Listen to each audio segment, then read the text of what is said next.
Welcome to the first video of the build series, which is going to be putting a 1VD-FTV engine into my 80 series.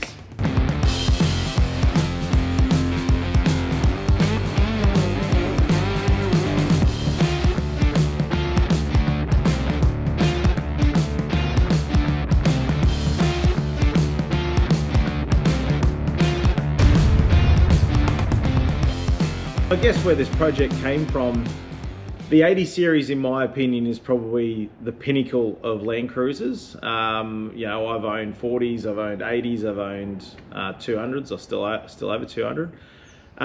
So I've owned a few of them, and I've been out forward driving for, you know, 20 odd years, 25 years, no, probably longer, 30 odd years, and have seen so many different iterations of Landcruisers over the time, and I've found that the shape of the 80 is my favorite, and the capability of the 80 is almost unmatched and unrivaled. Now there's going to be arguments, and please feel free to leave your comment below on why you think that's not correct.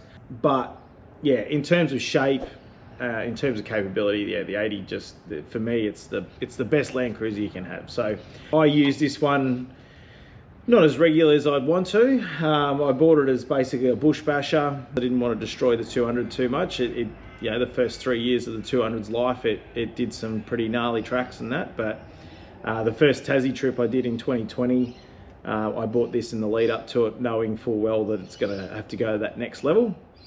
So completely rebuilt the 1HZ that was in it, and put a turbo on it, and I've basically spent the last sort of 3 or 4 years building it up to its position of what it is now. So underneath it, I've got 3-inch lift, I've got superior front arms, superior adjustable rear arms, Dominson's MRR adjustable suspension, chrome moly drag links, chrome moly steering arms, like twin locked, you know, twin ARB air lockers, everything like that.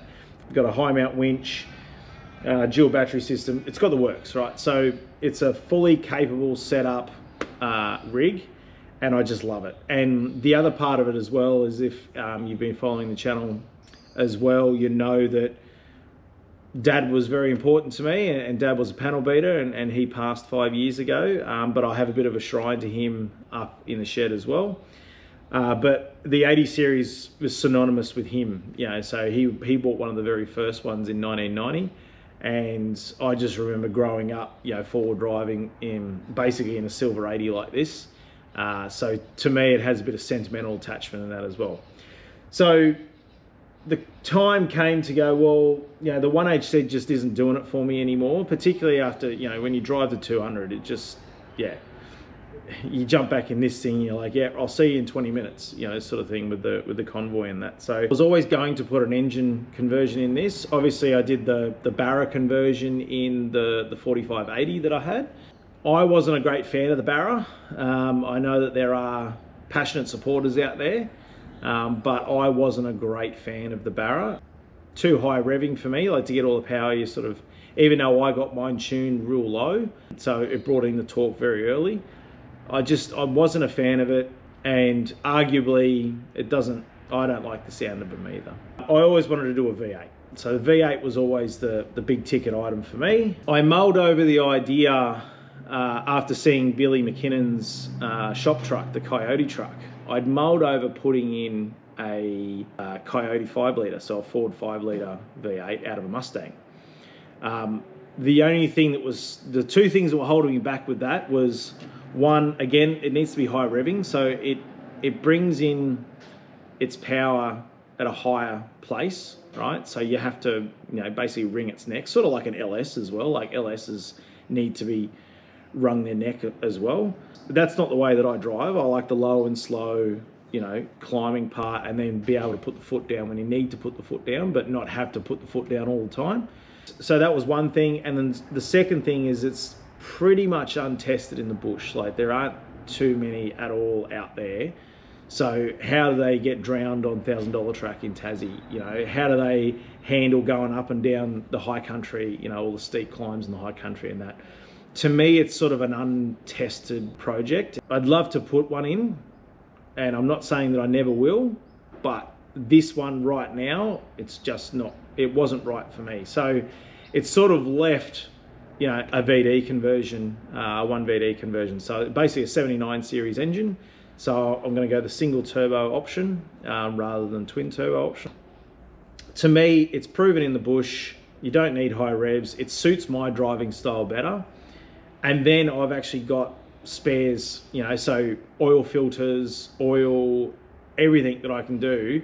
I've got two cars that are completely different cars, but have the same engine effectively, so that I can share parts and everything like that. So there's been a couple of reasons why, but they're the main reasons why. Because I've got a 1HZ 80 series, it means that I'm not having to change fuel tanks, I'm not having to change fuel systems, I'm not having to do anything of that nature. So again, it just makes the project probably a little simpler. So anyway, that's the background to where I guess the idea started. Now's the part where it gets a little bit tricky. So what we have to do is I have to try and shoehorn in an engine that is huge. Like if you've ever seen one up close, you sort of, once they're hidden in a 200 series or a 79 series, you don't realize how big they are, but they are a wide engine. They're not necessarily that long, but they are wide because they're a proper 90-degree V engine. So being able to try and shoehorn one of these into the 80 is going to be the issue. And the other thing as well is that I know of only a handful of them that have actually been done. Thankfully, I've made contact with one of the guys who's done actually probably all of them, if you know, he's done most of them, if not all of them.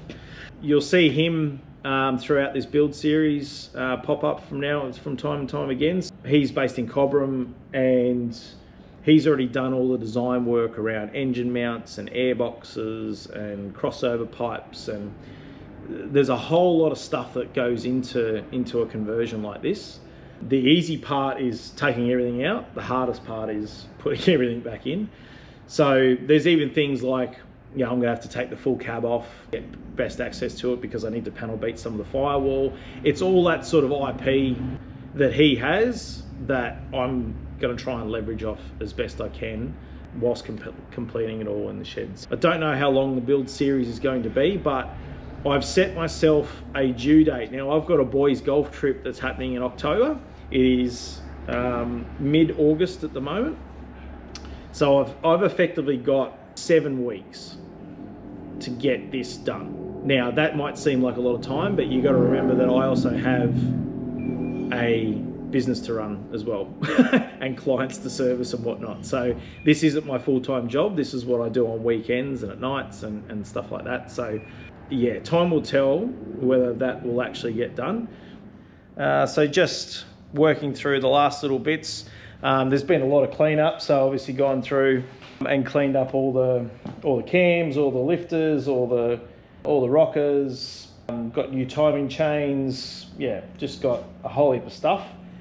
So yeah, just been mad feverishly getting it all cleaned. Now I've got the heads back, I can put them back on. So last job I'm doing right now is I'm cleaning the carbon build off the block itself and off the pistons out of the combustion chamber and that. So just going through with a bit of WD-40 and some Scotch-Brite and just dissolving that. So once I've done that, then we can put the heads on. So let me go and finish doing these, and then we'll get into it.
All right, before I crack into the next side, I just want to go through just a couple of bits and pieces you probably would have seen on the time lapse. So the first one is when I was torquing up the head bolts, there's a sequence to this where you torque it up to, I think it's 80 Newton meters, and then you have to turn it 90 degrees 3 times. So one of the little tricks that I was taught was put a mark on it, on the head bolts, as you can see here. And then I can go 90 degrees, torque it around, 90 degrees, torque it around, 90 degrees, torque it around.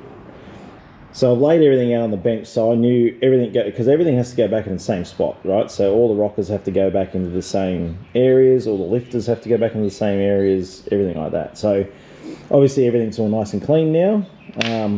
But again, I put it all back into where it's meant to be. I've had the lifters soaking overnight, or I've actually had them soaking for a little while now, and you can see all the old oil that's come out of it. So that's pretty cool. And then with the cams, so obviously it's a bit hard to oil these up so that the caps can go on there. So yeah, I'm using this cam assembly lube, which is pretty common apparently with mechanics and that. So yeah, just put a layer of that lube on there, and what that does is it creates the oil barrier, so that when you're first starting it up until it builds oil pressure, you've at least got something in there, so it's not metal on metal. So that's what that light skimming of that was, putting that on that.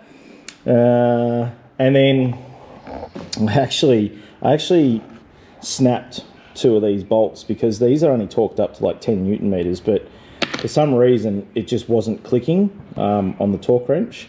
But thankfully I've got a couple of extra bolts over there, so crisis averted.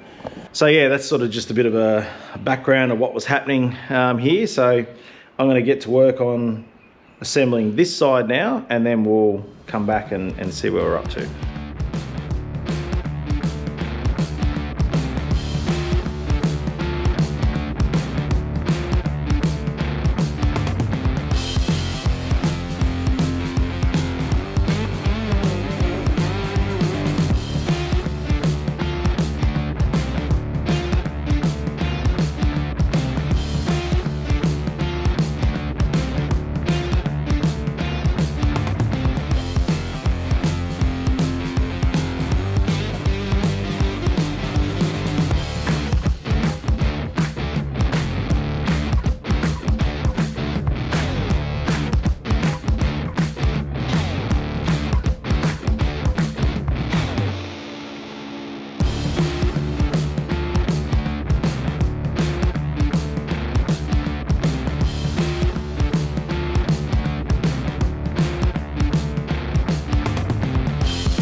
So as you can see, I'm making pretty good progress. These are a bloody complicated engine, I tell you. There's so many different things going on. In this valley here, this is, I mean, I pulled this apart, a couple of weeks ago, and I'm having to refer back to the photos that I took, and I'm glad I just took a lot of photos. So whenever you're pulling something apart, if you're not 100% sure how it goes back together, make sure you just take a shitload of photos. And that's what I'm having to do right now, is go through, because there's so many different coolant lines and fuel lines and all sorts of jargon that goes on in here, because we've got a fuel cooler and then the starter, and then there's an EGR cooler, and then there's the intake manifold, and then the fuel rails. And so building this whole valley up, there's a technique to it. So I'm sort of looking at the book, but I'm mainly looking at my photos at the moment just to make sure that I'm not forgetting anything. So I've labeled everything, which is good, but yeah, it's bloody confusing. So anyway, let's keep going. All right, I've made it up to the glow plugs. These little bastards. So what you should do with these to prevent what happened to me before when they broke in the manifold, a bit of anti-seize. So this is from Penrite, just a copper ease, which is just an anti-seize format. Just put a bit on the thread, and then that should stop the, because it's high temperature bearing and everything like that, so that should stop it ever seizing up again. So yeah, I'll go and put these in now, and I reckon I'll call it a day today, and then I'll come back out again tomorrow and we'll pick it back up again. But all right, new day, still going hard on this. So where did I get to last night? So I got to, most of it's all assembled now, which was worrying me, because when I pulled it apart, it was, this here just intimidated me. Everything that was going on in the valley here just intimidated the hell out of me, because there's so many different coolant pipes and fuel lines and everything going on in here. So I remember looking at it just going, how am I going to remember how this all goes back together? But I've been methodical of how I've been putting it back together, being careful, being, you know, it's probably taking me a little bit longer, but I just make sure that, you know, yeah, I've got everything going. So I'm up to fuel system today. So I put the fuel rails on last night. So now it's about just hooking up all the fuel lines, all the rails into the injectors and everything like that. Once I do that, then I'll put the top intake on, and then yeah, it's literally just then starting to fit up all the the wiring harness and everything like that as well. So yeah, I reckon this will only probably take me an hour or two this morning, and then it'll be all ready to go and ready to put in. So anyway, let's crack into this now and finish it off.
Oh!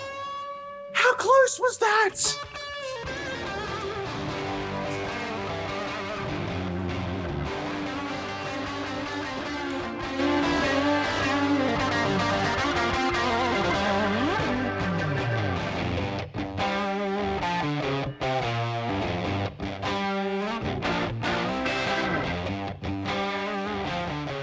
Righto, all done. So I now need to work on getting the car strip now to be able to put all this in, but at least, yeah, there's so much involved. So this has been probably a good 2 days solid, just getting it all together. So I think that'll do, that should be this episode done. Next episode will be stripping down the 80. I hope you enjoyed this one. Make sure you leave a comment below if you think this is a cool build, if there's anything I've missed or anything you think of. Yeah, any comments would be great. Good thing is, all the buckets are empty, so that's good. I literally just have one bolt that I don't know where it goes, but I'll work it out. Anyway, thanks for tuning in. We'll catch you next time.